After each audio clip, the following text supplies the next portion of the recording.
Hello friends, आपका स्वागत है IT फाइटर यूट्यूब चैनल में। फ्रेंड्स, आज की इस क्लास में जो हम पढ़ाने वाले हैं बहुत कुछ इस वीडियो से आपको सीखने को मिलेगा अगर आप लास्ट तक इस वीडियो को देखते हैं।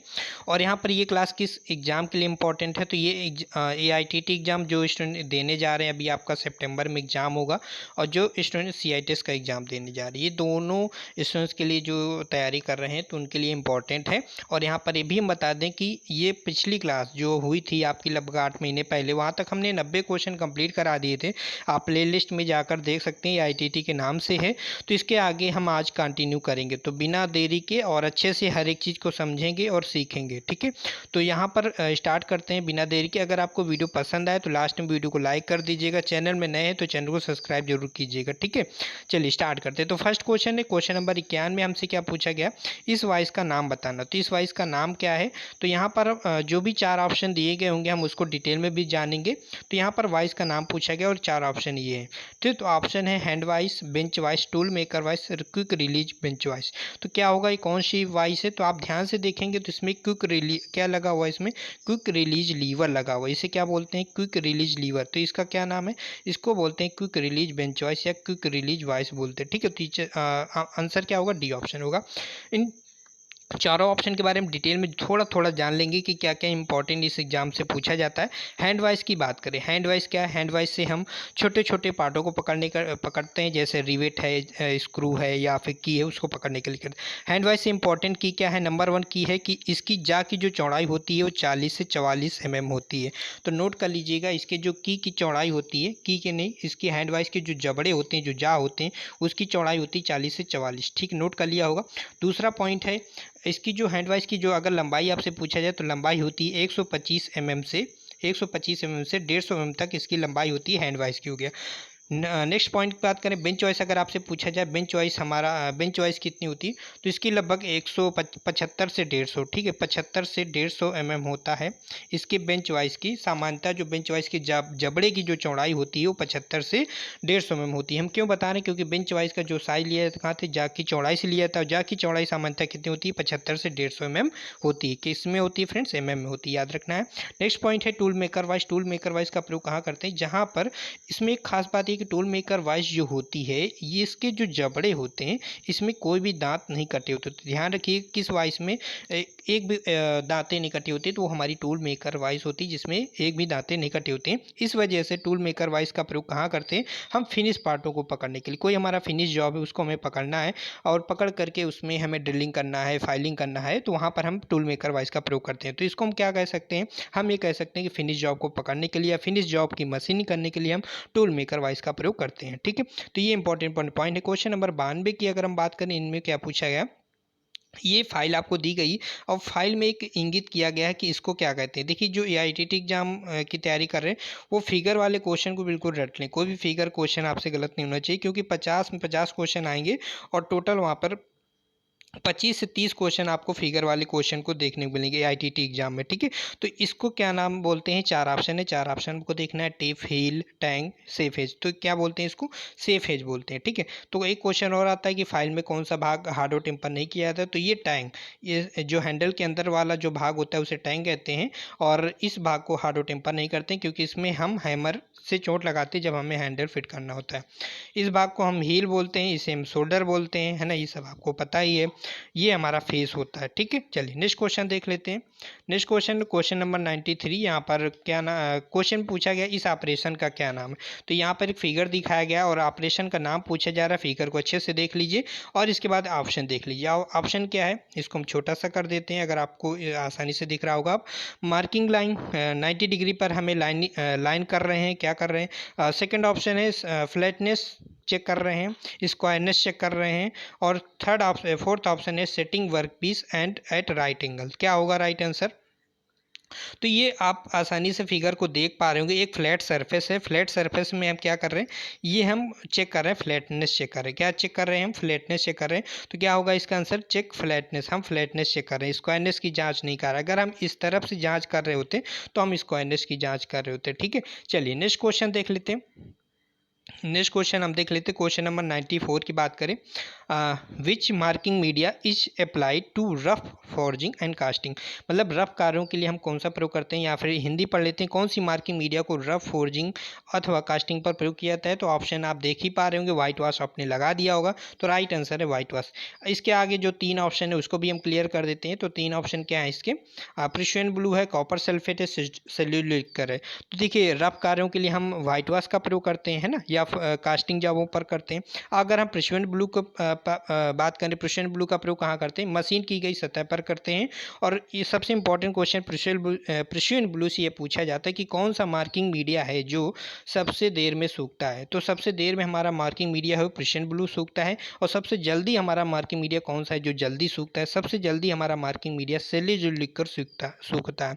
इसको कैसे याद करेंगे, देखिए जा से हमने वर्ड पकड़ लिया, जा से होता है जल्दी, तो कौन सा मार्किंग मीडिया सबसे जल्दी सूखता है, वो हमारा सेल्यूलोज लिक्कर होता है। प्रिशियन ब्लू का बात करें, इसका दूसरा नाम होता है लेआउट डाई, याद रखिए प्रिशियन ब्लू का दूसरा नाम होता है लेआउट डाई। और यह मार्किंग मीडिया क्या होता है, सबसे देर में सूखता है। इसका एक इंपॉर्टेंट क्वेश्चन और है, याद रखिएगा, इसके द्वारा किसी भी सतह पर जब हम प्रिशियन ब्लू लगा देते हैं, उस पर जब हम रेखाएं स्क्राइबर के द्वारा लाइनिंग करते हैं, मार्किंग करते हैं, तो उस पर जो लाइन करते हैं वो स्पष्ट रूप से दिखाई देती है। तो आपसे एग्जाम में ये पूछेगा क्वेश्चन कि निम्न में से वह कौन सा मार्किंग मीडिया है जिसका प्रयोग करने से हम उस पर जो स्पष्ट रेखाएं खींचते हैं वो स्पष्ट रूप से दिखाई देती हैं। तो वो प्रिशियन ब्लू को प्रयोग करने से हमें स्पष्ट रेखाएं प्राप्त होती हैं।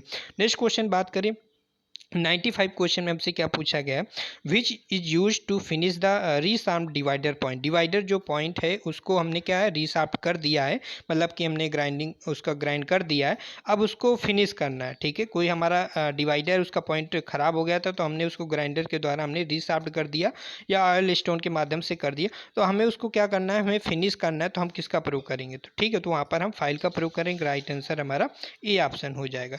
नेक्स्ट क्वेश्चन है, what is the use of bevel protractor. Bevel protractor का उपयोग क्या है, bevel protractor check the length, set the work piece, measure the angle, measure the depth. क्या होगा आंसर हमारा, बेवल प्रोटेक्टर का उपयोग क्या है, तो बेवल प्रोटेक्टर का उपयोग क्या होता है, एंगल को मापता है, major the angle. Right answer हमारा क्या हो जाएगा, सी ऑप्शन हो जाएगा। नेक्स्ट क्वेश्चन है, अगर लिस्ट काउंट की बात करें, बेवल प्रोटेक्टर की लिस्ट काउंट होती है एक डिग्री होती है, याद रखिएगा बेवल प्रोटेक्टर की लिस्ट काउंट कितनी होती है, 1 डिग्री होती है।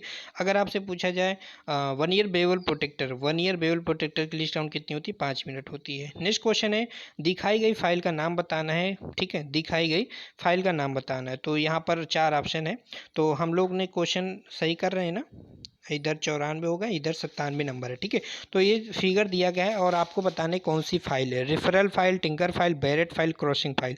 तो कौन सी फाइल है आपको ये बताना है। तो ये अच्छे से समझना है, ये जो फाइल का फिगर दिया गया ये हमारी कौन सी फाइल है, ये हमारी टिंकर फाइल है। ठीक है, अब हम टिंकर फाइल तो जान गए, इस आकृति का जो नाम है ये टिंकर फाइल है, लेकिन चारों ऑप्शन के बारे में भी जानना जरूरी है। तो रेफरल फाइल का प्रयोग कहाँ करते हैं, तो ध्यान से नोट कर लीजिएगा, रेफरल फाइल का प्रयोग हम करते हैं डाई सिंकिंग में करते हैं या डाई की केविटी बनाने के लिए करते हैं। नंबर 1 पॉइंट, डाई की सिंकिंग करना है। नंबर 2, डाई की केविटी बनाने के लिए हम रिफिलर फाइल का प्रयोग करते हैं। रिफिलर फाइल के 2 नाम और, एक और नाम और होता है, एक और नाम होता है डाई सिंकिंग रिफिलर फाइल। क्या होता है डाई सिंकिंग रिफिलर फाइल, इसका दूसरा नाम होता है। टिंकर फाइल की बात करें, टिंकर फाइल इसका काम कहाँ पर करते हैं, तो जैसे टिंकिंग करने के बाद, टिकरिंग करने के बाद या टेकिंग करने के बाद हमने कोटिंग वगैरह करते हैं, तो उसके करने के बाद इसका हम प्रयोग ऑटोमोबाइल में करते हैं। ऑटोमोबाइल बॉडी की जो फिनिश पार्ट होते हैं वहाँ पर हम टिंकर फाइल का प्रयोग करते हैं। ठीक है, चलिए नेक्स्ट क्वेश्चन देख लेते हैं। बैरेट फाइल का प्रयोग करते हैं। बैरेट फाइल का प्रयोग कहाँ करते हैं, जहाँ पे हमें शार्प कॉर्नर को रिमूव करना होता है, जहाँ पर हमें शार्प कॉर्नर को रिमूव करना होता है वहाँ पर हम इसका प्रयोग करते हैं। तो कोनों में फाइंडिंग करने के लिए हम बैरेट फाइल का प्रयोग करते हैं। अगर हम क्रॉसिंग फाइल का पूछे तो क्रॉसिंग फाइल का दूसरा नाम होता है, ये इंपॉर्टेंट पूछा जाता है एग्जाम में, क्रॉसिंग फाइल का दूसरा नाम होता है फिश बैक फाइल होता है। और क्रॉसिंग फाइल का एक और यूज अगर पूछा जाए तो इसका प्रयोग हम कहाँ पर, कर्व्ड सतहों पर किया जाता है। कहाँ पर किया जाता है, कर्व सतहों पर हम क्रॉसिंग फाइल का प्रयोग करते हैं। बैरेट फाइल का प्रयोग कोनों या शार्प कॉर्नर में प्रयोग करते हैं। टिंकर फाइल का प्रयोग डाई सिंकिंग में करते हैं, है ना, टिंकर फाइल का ऑटोमोबाइल सेक्शन में करते हैं, याद रखिएगा। नेक्स्ट क्वेश्चन है, खोखली बेलनाकार जॉब को पकड़ने के लिए किस वाइस का प्रयोग करते हैं। तो खोखली बेलनाकार जॉब को पकड़ना है तो किस वाइस का प्रयोग करेंगे, तो आपने आंसर दे दिया होगा। खोखली बेलनाकार जॉब का प्रयोग करने के लिए हम पाइप वाइस का प्रयोग करते हैं। ठीक है, पाइप वाइस। अब यहाँ पे अब पाइप वॉइस से संबंधित क्या क्या क्वेश्चन पूछे जाते हैं। एक क्वेश्चन ये पूछा जाता है कि पाइप वॉइस के द्वारा कि जब किसी बेलनाकार जौ को पकड़ते हैं तो कितने पॉइंट पर पकड़ते हैं। 4 पॉइंट पर पकड़ते हैं। बहुत पूछा जाता है, क्वेश्चन याद हो गया होगा। अब यहाँ पर ये कितने व्यास तक के पाइप को पकड़ते हैं, तो याद रखिएगा पाइप वॉइस के माध्यम से हम 2 से 63 mm तक के पाइप को पकड़ते हैं। जो हमारा पाइप का साइज जो होगा वो 2 से 63 mm तक के व्यास के पाइप को हम पाइप वॉइस के माध्यम से पकड़ते हैं।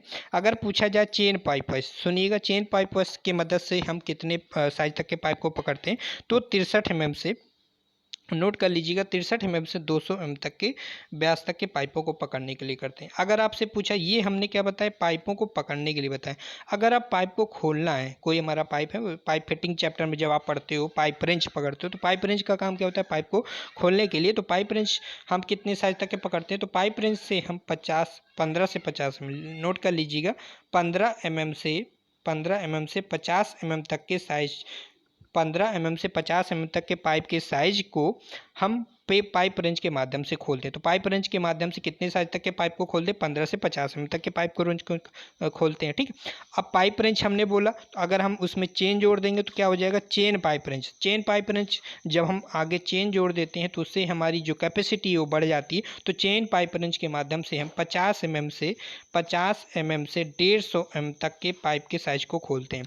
50 mm से 150 mm तक के पाइप को खोलते हैं, किसके माध्यम से, चेन पाइप रेंच के माध्यम से 50 से 150 में। तो याद रखिएगा, दो रिकॉल कर देते हैं फिर से जो यहाँ पर लिखा हुआ है। यहाँ पर अगर हम बात करें 2 से 63 mm से क्या करते हैं, 2 से 63 mm हम पाइप वॉइस के माध्यम से 2 से 63 mm व्यास तक के पाइप को पकड़ते हैं। 63 से 200 mm व्यास तक के पाइपों को हम किससे पकड़ते हैं, हम चेन पाइप वॉइस से पकड़ते हैं। अगर हम 15 से 50 mm तक के व्यास के पाइप को किससे हम खोलते हैं, तो 15 से 50 mm व्यास तक के जो पाइप होते हैं उनको खोलने के लिए हम पाइप रेंच का प्रयोग करते हैं। अगर चेन पाइप रेंच का बात करें, चेन पाइप रेंच के माध्यम से हम 50 से 150 mm तक के हम पाइप को खोलने के लिए प्रयोग करते हैं। तो एक हमने बताया पाइप को पकड़ने के लिए, होल्ड करने के लिए, और एक हमने बताया पाइप को खोलने के लिए। ठीक है, तो एक पकड़ने के लिए, एक खोलने के लिए हमने बता दी। क्वेश्चन नंबर 99 की बात करें, क्वेश्चन नंबर 99 हमसे क्या पूछा है, कंड्यूट और अन्य पतली ट्यूब को काटने के लिए हेक्सा ब्लेड किस पिच का उपयोग किया जाता है। तो कंड्यूट और अन्य पतली ट्यूब, तो जब भी पूछे कंड्यूट और पतली ट्यूब को काटने के लिए हम किसका प्रयोग करते हैं, तो वहाँ पर हम 0.8 mm पिच ब्लेड का प्रयोग करते हैं। जो हेक्सा की पिच ब्लेड होगी, पिच ब्लेड क्या होता है, पिच क्या होता है, जो हमारे हेक्सा ब्लेड के जो दो दांत होते हैं, ठीक है, तो दो दांतों के बीच की जो दूरी होती हुई हमारी क्या होती है, पिच होती है ना। तो पिच वहाँ पर क्या रखी जाती है, कम रखी जाती है, जब भी हम कंड्यूट और पतले ट्यूब को बात करते हैं काटने के लिए। अगर यहीं पे पूछा जाए सॉलिड ब्रास को काटने के लिए हम किसका प्रयोग करते हैं, तो वहाँ पर हम 1.8 mm पिच रखते हैं। ठीक है, अगर पूछा जाए सॉलिड ब्रास को काटने के लिए हेक्सा ब्लेड की पिच कितनी होनी चाहिए, तो 1.8। अगर पूछा जाए पतली ट्यूब या कंड्यूट पाइप को काटने के लिए पिच कितनी होती है, 0.8 mm होनी चाहिए। ठीक है, क्वेश्चन नंबर 100 की बात करें, विभिन्न प्रोफाइल को काटने के लिए किस धातु को काटने वाली सा का प्रयोग किया जाता है, which metal cutting size use cutting different profile. तो क्या प्रयोग करेंगे हम, बताइए राइट आंसर, पावर सा, सर्कुलर सा, कंटूर बैंड सा और हॉरिजॉन्टल बैंड सा। तो इस क्वेश्चन का आंसर आपको देना है कमेंट में, जब ये वीडियो अपलोड हो जाए, मतलब आपको पब्लिक कमेंट में देना है। पब्लिक कमेंट आप जानते हो ना, जहाँ सब लोग आप कमेंट को देख सकें। तो जो भी स्टूडेंट सबसे पहले कमेंट को देगा, इसका राइट आंसर देगा, तो उसको वहाँ पे हम कमेंट को पिन कर देंगे, जिससे कि सभी स्टूडेंट को दिखेगा। तो आशा करते हैं वीडियो आपको पसंद आया होगा। वीडियो को लाइक कर दीजिएगा। अगर आपको क्लास अच्छी लगी, कुछ सीखने को मिला होगा, तो वीडियो को शेयर जरूर कीजिएगा। 5 व्हाट्सएप ग्रुप में शेयर जरूर कीजिएगा। अगर आपको क्लास पसंद आई, अगर आपको नेक्स्ट क्लास चाहिए, तो कमेंट करके बताइएगा और चैनल को सब्सक्राइब जरूर कीजिएगा। ओके फ्रेंड्स, फिर मिलेंगे नए वीडियो में। Bye bye, take care.